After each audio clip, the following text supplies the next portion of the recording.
সম্মানিত ভিউয়ার্স, আমরা যখন হু এর ব্যবহারটা করব বাক্যে, বিশেষ করে ইংরেজি বাক্যে, তখন আমাদের শুরুতেই প্রথমে কয়েকটি বিষয় আমাদেরকে বিবেচনায় রাখতে হবে।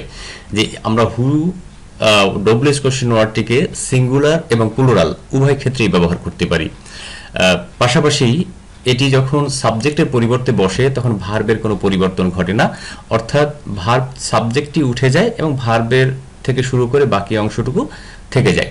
আমি করে করে দেখাবো সবই। তার আগে এই বিষয় আরও একটি বিষয় মাথায় রাখার দরকার আমাদের, সেটি হলো যে হি, শি, ইউ, আই, উই, ইট ইত্যাদি যদি থাকে তাহলে আমাদের হু দ্বারা প্রশ্ন করা ঠিক নয়। আশা করছি এই বিষয়গুলো আমাদেরকে আপনারা বুঝতে পেরেছেন এবং আপনাদের মনে থাকবে। আবারও বলি আমি, প্রথমত যে এটি সিঙ্গুলার এবং প্লুরাল উভয় ক্ষেত্রেই ব্যবহার করা যায় এবং এটি যখন আমরা ব্যবহার করব ভার্বের কোনো পরিবর্তন হয় না। শুধু তাই নয়, এটি শুধু সাবজেক্টটা উঠে যাবে এবং তার পরিবর্তে আমরা হু ব্যবহার করব এবং ভার্ব থেকে যে অংশটুকু থাকবে তার পুরো অংশটুকুই আমরা সেন্টেন্সে ব্যবহার করব।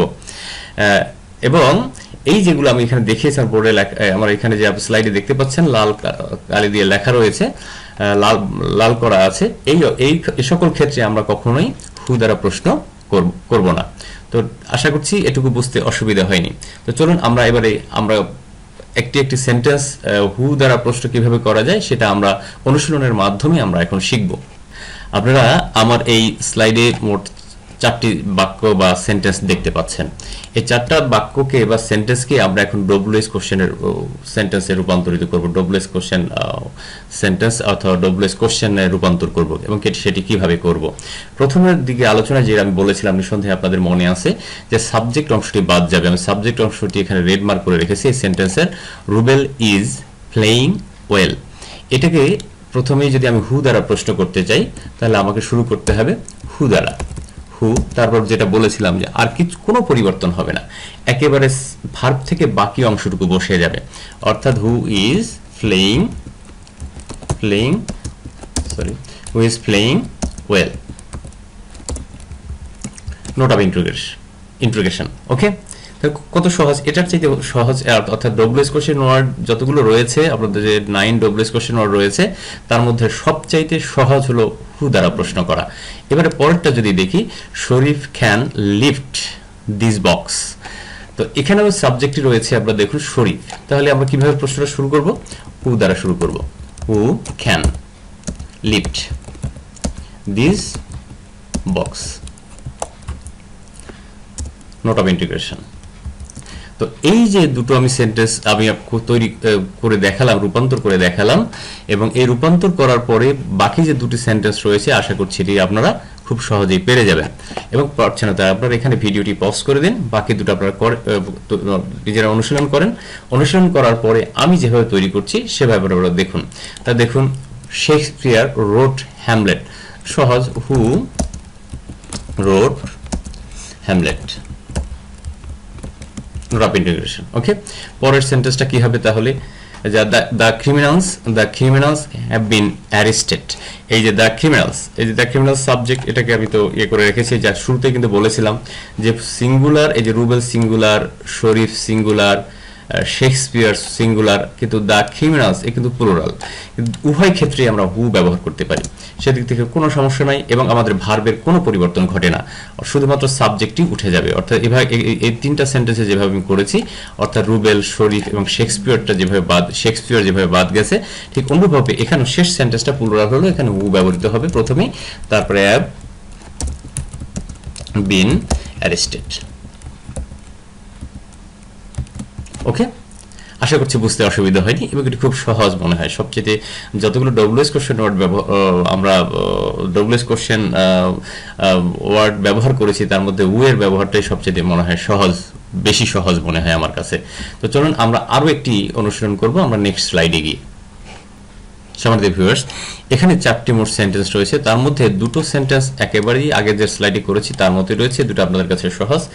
এখানে একটু বলে রাখি যে সাবজেক্ট হিসেবে যদি নোবডি, নান, এভরিবডি থাকে, এ সকল ক্ষেত্রেও আমরা হু দ্বারা প্রশ্ন করতে পারি এবং সেক্ষেত্রেও যথারীতি একই নিয়ম, একই পদ্ধতি, একই প্রক্রিয়া।